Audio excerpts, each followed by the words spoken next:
Un rombo di tuono che ha lasciato un grande silenzio in tutto il mondo dello sport, ma che ha lasciato al tempo stesso un grande ricordo che va oltre i suoi gol, oltre il suo straordinario successo con il Cagliari, con la nazionale.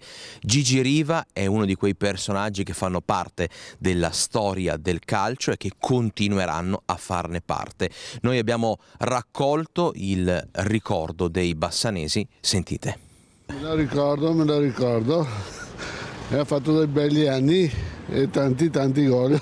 Quanto mancherà un personaggio come Gigi Riva al calcio italiano? Mancherà purtroppo parecchio.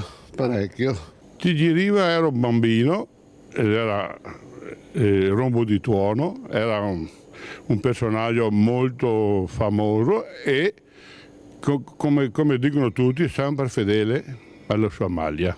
Quindi da bambino, cosa vuoi dire di Gigi Riva? Gigi Riva era il massimo, era la forza. Quando scattava ho visto Messico, io ero bambino e ho visto, era una cosa stupenda. Un gran campione, una gran persona, veramente un modello da seguire.